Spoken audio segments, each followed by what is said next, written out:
ನಿಮಗೋಸ್ಕರ ಕಾರ್ಯಕ್ರಮ ಇದು, ನಿಮಗೋಸ್ಕರ ನಾನು ಬೆಂಗಳೂರಿಂದ ಬಂದಿದ್ದೀನಿ, ನಿಮಗೋಸ್ಕರ ಸಾಹೇಬರು ಕಾರ್ಯಕ್ರಮ ಬಿಟ್ಟು ಹೋಗಿ ಕೂತ್ಕೊಂಡಿದ್ದಾರೆ. ನೀವು ಮೊಬೈಲ್ ಮಾತಾಡಂಗಿದ್ರೆ ಆಮೇಲೆ ಮಾತಾಡಿ, ಮೊದಲೇ ಮಾತಾಡ್ಕೊಂಡು ಆಮೇಲೆ ಕಾರ್ಯಕ್ರಮಕ್ಕೆ ಬನ್ನಿ.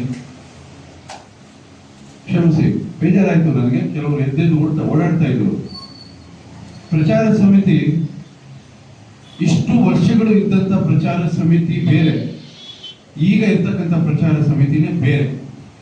ಯಾಕೆ ಮಾತು ಹೇಳ್ತಾ ಇದ್ದೀನಿ ಅಂದ್ರೆ, ಪ್ರಚಾರ ಸಮಿತಿ ಅಂದ್ರೆ ಬರೀ ಒಂದು ನೇಮಕಾತಿ ಆದೇಶ ತಗೊಂಡು ಒಂದು ವಿಸಿಟಿಂಗ್ ಕಾರ್ಡ್ ಮಾಡಿಕೊಂಡು ಜೋಬರ್ ಇಟ್ಕೊಳ್ಳೋದು, ಕಾರ್ಗೆ ಬೋರ್ಡ್ ಹಾಕೊಂಡು ಓಡಾಡೋದು ಅಲ್ಲ ಪ್ರಚಾರ ಸಮಿತಿ.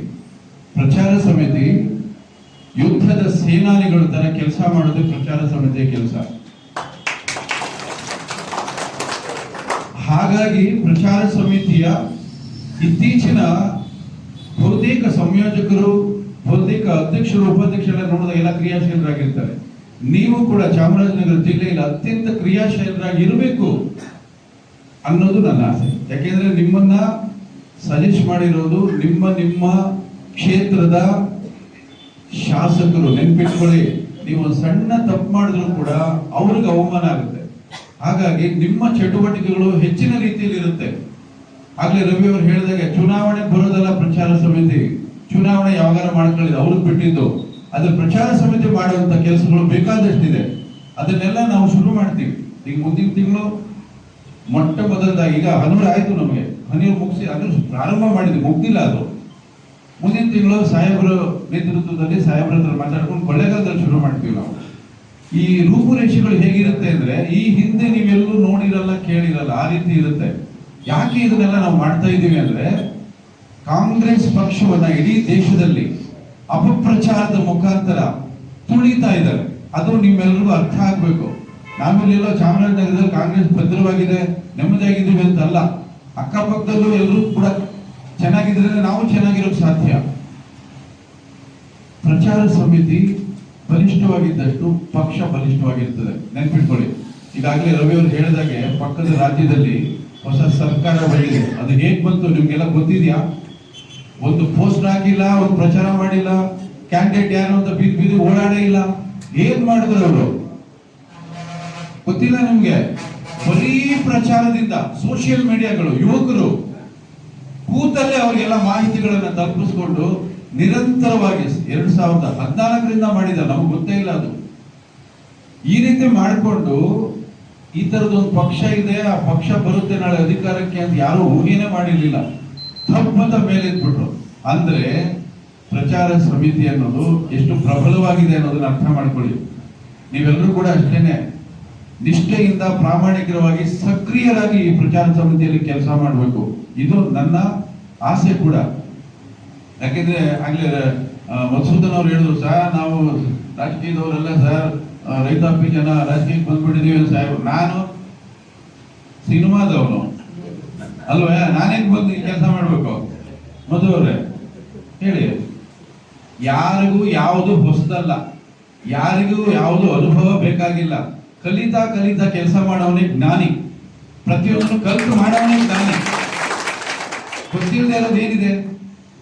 ಇಲ್ಲಾಗಲೇ ನಮ್ಮ ಮಿತ್ರರು ಹೇಳಿದಾಗೆ ಕಾಂಗ್ರೆಸ್ ಮಾಡಿರ್ತಕ್ಕಂಥ ಸಾಧನೆ ಈ ದೇಶದಲ್ಲಿ ಯಾವ ಪಕ್ಷನೂ ಮಾಡಕ್ ಸಾಧ್ಯ ಇಲ್ಲ. ಆದ್ರೆ ಜನಕ್ಕೆ ಅದನ್ನು ತಲುಪಿಸೋದ್ರಲ್ಲಿ ನಾವು ವಿಫಲರಾಗಿದ್ದೀವಿ. ನೋಡಿ, ಮೊನ್ನೆ ಮೋದಿ ಅವರು ಬರ್ತಾರೆ, ಮಾತಾಡ್ತಾರೆ. ಏನಂತ ಮಾತಾಡ್ತಾರೆ? ಮಹಿಳಾ ಮೀಸಲಾತಿಗೆ ಕಾಂಗ್ರೆಸ್ ವಿರೋಧ ಇದೆ ಅಂತ. ಇಷ್ಟು ದೊಡ್ಡ ವ್ಯಕ್ತಿ ಹಾಗೆ ಮಾತಾಡಬಾರ್ದು. ಕಾಂಗ್ರೆಸ್ ಅಪಪ್ರಚಾರ ಮಾಡಿಕೊಂಡೇ ಬಿಜೆಪಿ ಅಧಿಕಾರಕ್ಕೆ ಬರಬೇಕು ಅಂತ ನಿರ್ಧಾರ. ಇದನ್ನ ಯಾವಾಗ ಮಾಡ್ತಾರೆ? ಇದು ಪಶ್ಚಿಮ ಬಂಗಾಳ ಅಲ್ಲಿ ಚುನಾವಣೆ ಇದೆ, ಅಸ್ಸಾಂ ಚುನಾವಣೆ ಇದೆ, 5 ರಾಜ್ಯಗಳ ಚುನಾವಣೆ ಇದೆ.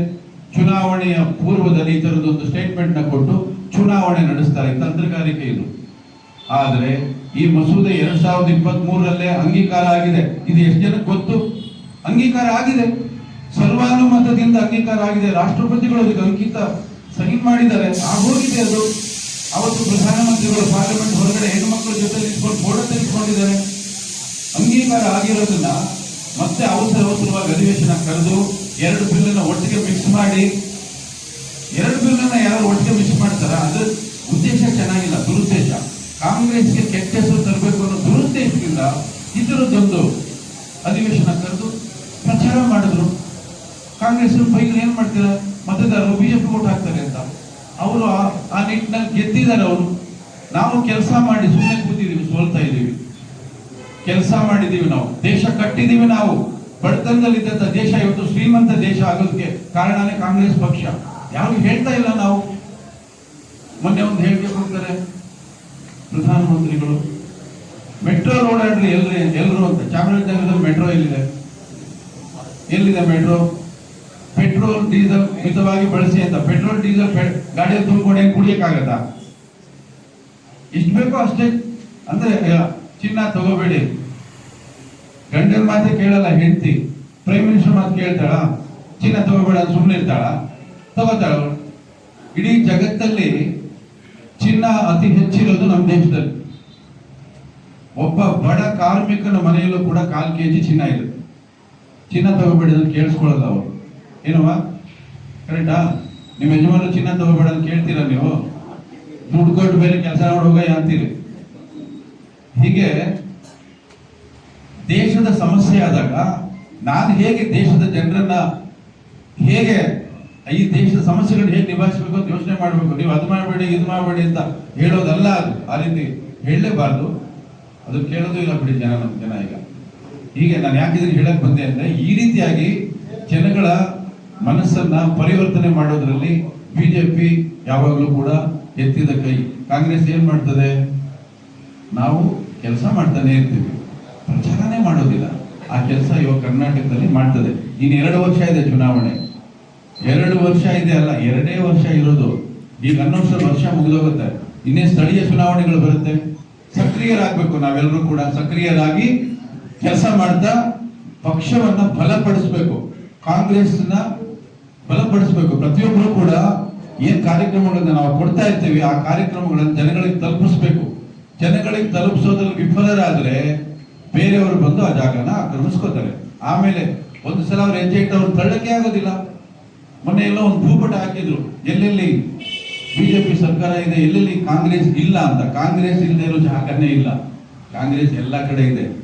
ಯಾವಾಗಲೂ ಅಷ್ಟೇ, ಜಗತ್ತಿನಲ್ಲಿ ಆಗಾಗ ಒಂದು ಬದಲಾವಣೆಗಳು ಆಗ್ತಾ ಇರುತ್ತೆ. ಬದಲಾವಣೆ ಬಯಸ್ತಾನೆ, ಬದಲಾವಣೆಗಳು ಆಗ್ತಾ ಇರುತ್ತೆ. ಏನಕ್ಕೆ ಅಂದ್ರೆ, ನೋಡಪ್ಪ ಒಂದು ಚಾನ್ಸ್ ಅಂತ. ನೀವು ಹೆಜ್ಜೆ ಸರಿಯಾಗಿ ಇಲ್ಲದೆ ಹೋದಾಗ ಮತ್ತೆ ಚಕ್ರ ತಿರುಗುತ್ತೆ. ಕಾಂಗ್ರೆಸ್ನ ಬಿಟ್ಟು ಭಾರತ ಇರೋಕೆ ಸಾಧ್ಯನೇ ಇಲ್ಲ. ಈ ಸತ್ಯನ ಅರ್ಥಕೋಬೇಕು ಪ್ರತಿಯೊಬ್ಬರು ಕೂಡ. ಈ ವಿಚಾರದಲ್ಲಿ ನಾವೆಲ್ಲರೂ ಕೂಡ ಒಗ್ಗಟ್ಟಾಗಿ ಪಕ್ಷ ಕಟ್ಟುವಂತ ಕೆಲಸ ಈ ಭಾಗದಲ್ಲಿ ಮಾಡಬೇಕಾಗಿದೆ. ನಾನಂತೂ ಅವಾಗವಾಗ ಬರ್ತಾ ಇರ್ತೀನಿ, ತುಂಬಾ ಕಾರ್ಯಕ್ರಮಗಳನ್ನ ನಿಮ್ಗೆಲ್ಲ ಕೊಡ್ತಾ ಇರ್ತೀನಿ. ನಾನೇನ್ ಕಾರ್ಯಕ್ರಮ ನಿಮ್ಗೆ ಕೊಡ್ತೀನಿ ಅದೆಲ್ಲ ನೀವು ಮನೆ ಮನೆಗೆ ತಲುಪಿಸ್ಬೇಕಾಗ್ತದೆ. ಈ ಭಾಗದಲ್ಲಿ ಯಾವಾಗ ಏನೇನಾಗ್ತದೆ, ಏನೇನು ನಡೆದಿದೆ ರಾಜ್ಯದಲ್ಲಿ. ಇವತ್ತು ನಮ್ಮ ರಾಜ್ಯ 3 ವರ್ಷ ಆಗ್ತಾ ಇದೆ. ಆಡಳಿತ ಹೇಗಿದೆ ಅನ್ನೋದು ಯಾರಿಗೂ ಗೊತ್ತೇ ಇಲ್ಲ. ವಿರೋಧ ಪಕ್ಷದವರು ಅದನ್ನ ಬಹಳ ಏನೂ ನಡೀತಾ ಇಲ್ಲ, ಸಿದ್ದರಾಮಯ್ಯನವ್ರು ನಿದ್ದೆ ಮಾಡ್ತಿದ್ದಾರೆ, ಹೀಗೆಲ್ಲ ಮಾತಾಡ್ತಿದ್ದಾರೆ. ನಿದ್ದೆ ಮಾಡ್ತಿದ್ರು ಸುಮ್ಮನಿರ್ತಾರ ನಮ್ಮ ಜನ? ಆಗತ್ತ? ಅದು ನಿದ್ದೆ ಮಾಡುವಂತ ಮುಖ್ಯಮಂತ್ರಿಗಳವರು. ಅವರು 2ನೇ ಬಾರಿ ಮುಖ್ಯಮಂತ್ರಿ ಆಗಿ 3 ವರ್ಷ, 3ನೇ ವರ್ಷ ಇದು. ಈ 2ನೇ ಅವಧಿಯಲ್ಲಿ ಅವ್ರು ಮಾಡಿರ್ತಕ್ಕಂಥ ಅಭಿವೃದ್ಧಿ ಕೆಲಸಗಳು, ಅವ್ರು ಏನು ಆಶ್ವಾಸನೆ ಕೊಟ್ಟಿದ್ರು ಎಲ್ಲ ಗ್ಯಾರಂಟಿಗಳನ್ನು ಕಾರ್ಯರೂಪಕ್ಕೆ ತಂದಿದ್ದಾರೆ. ಅದರಲ್ಲೂ ಆರ್ಥಿಕ ಸಮಸ್ಯೆ ಯಾವುದು ನಮ್ಮ ರಾಜ್ಯ ಜನತೆಗೆ ಆಗದೆ ಅದ್ಭುತವಾದ ಆಡಳಿತವನ್ನು ಕೊಡ್ತಾ ಇದ್ದಾರೆ. ಅದನ್ನ ನಾವು ಜನರಿಗೆ ತಲುಪಿಸೋದ್ರಲ್ಲಿ ವಿಫಲರಾಗಿದ್ದೀವಿ, ತಲುಪಿಸ್ತಾ ಇಲ್ಲ. ಅವ್ರು ಮಾತಾಡ್ತಿದ್ದಾರೆ, ಮಾತಾಡೋದಕ್ಕೆ ಅವ್ರ ಮೆಟೀರಿಯಲ್ ಇದೆ. ನಮ್ಮ ಹತ್ರ ಮೆಟೀರಿಯಲ್ ಇದ್ರೆ ನಾವು ಮಾತಾಡ್ತಿಲ್ಲ. ಅದನ್ನ ಮಾಡ್ಕೊಳ್ತಾ ಹೋಗ್ಬೇಕು. ನೋಡಿ, ಸಿಲಿಂಡರ್ ರೇಟ್ ಯಾವಾಗ ಜಾಸ್ತಿ ಮಾಡಿದ್ರಪ್ಪ? ಯಾವಾಗ ಮಾಡಿದ್ರು? ಎಲೆಕ್ಷನ್ ಮುಗಿಯೋವರೆಗೂ ಸುಮ್ಮನೆ ಇದ್ರು. ಎಲೆಕ್ಷನ್ ಮುಗಿದು 4ನೇ ದಿನ ಬೆಳಿಗ್ಗೆನೆ ರೇಟ್ ಜಾಸ್ತಿ. ನೀವು ರೇಟ್ ಜಾಸ್ತಿ ಮಾಡೋರು 5 ರಾಜ್ಯಗಳ ಚುನಾವಣೆ ಮೊದಲೇ ಮಾಡಬೇಕಾಗಿತ್ತಲ್ವಾ? ಮಾಡಿಲ್ಲ ಅಲ್ಲ. ಯಾಕೆಂದ್ರೆ ಅಲ್ಲಿ ವೋಟ್ ಹಾಕೋರು ಯೋಚನೆ ಮಾಡ್ತಾರೆ. ಇಷ್ಟು ತಂತ್ರಗಾರಿಕೆ ಅವ್ರು ಮಾಡ್ತಾರೆ ಅಂದ್ರೆ ನಾವು ಅದನ್ನೆಲ್ಲ ನೋಡ್ಕೊಂಡು ಎಂಜಾಯ್ ಮಾಡ್ತಾ ಇದೀವಿ. ನಾವು ಕೌಂಟ್ರೇನು ಮಾಡ್ತಾನೆ ಇಲ್ಲ. ಮಾಡಬೇಕು ಅದನ್ನೆಲ್ಲ. ಅವರ ದುರಾಡಳಿತದ ಬಗ್ಗೆ ನಾವು ಧ್ವನಿ ಎತ್ತಬೇಕು. ನಾವೇನೇನು ಮಾಡಿದೀವಿ ಅದನ್ನೆಲ್ಲ ಜನಕ್ಕೆ ತಲುಪಿಸ್ಬೇಕು. ಯುವಕರನ್ನ, ಪ್ರಮುಖವಾಗಿ ಯುವಕರನ್ನ ನಾವು ಈ ದೇಶ ಕಟ್ಟೋದಕ್ಕೋಸ್ಕರ ಯುವಕರನ್ನ ಕಾಂಗ್ರೆಸ್ ಕಾರ್ಯಕ್ರಮಗಳು ಏನೇನಾಗಿದೆ ಅವೆಲ್ಲ ಅವ್ರಿಗೆ ನಾವು ತಲುಪಿಸೋದ್ರಲ್ಲಿ ಈಗ ಮೊದಲನೇ ಹೆಜ್ಜೆ ಇಡಬೇಕಾಗಿದೆ. ಯಾಕೆಂದ್ರೆ ಈಗಿನ ಪೀಳಿಗೆ ಇದಲ್ಲ, ಬಹಳ ಪ್ರಜ್ಞಾವಂತ ಪೀಳಿಗೆ. ಅವರಿಗೆ ಒಳ್ಳೆಯದು ಕೆಟ್ಟದ್ದು ಅನ್ನೋದು ಬಹಳ ಬೇಗ ಅರ್ಥ ಆಗುವಂತ ಪೀಳಿಗೆ ಅದು. ಅವರುಗಳನ್ನ ಮುಟ್ಟಬೇಕು ನಾವು. ಆ ಪ್ರಯತ್ನದಲ್ಲಿ ನಾವೀಗ ಗೆಲ್ತೀವಿ ಅನ್ನೋ ನಂಬಿಕೆ ನನಗಿದೆ. ನಾವೆಲ್ಲರೂ ಕೂಡ ಒಟ್ಟಿಗೆ ಸೇರಿಕೊಂಡು ಚಾಮರಾಜನಗರ ಜಿಲ್ಲೆಯಲ್ಲಿ ಕಾಂಗ್ರೆಸ್ನ ಭದ್ರಪಡಿಸೋಣ, ಇನ್ನೂ ಭದ್ರಪಡಿಸೋಣ ಅಂತ ಹೇಳ್ತಾ ನಾನಿವತ್ತು ಸಾಹೇಬರು ಬಂದಿದ್ದಾರೆ. ಅವ್ರು ಬಹಳ ಕೆಲಸ ಇತ್ತು, ಇವತ್ತು ಕರೆದು ಈಗ ಬಂದಿದ್ದಾರೆ. ಅವರ ಮುಖಾಂತರ ಎಲ್ರಿಗೂ ಇವತ್ತು ನೇಮಕಾತಿ ಆದೇಶವನ್ನು ಕೊಡ್ತಾರೆ.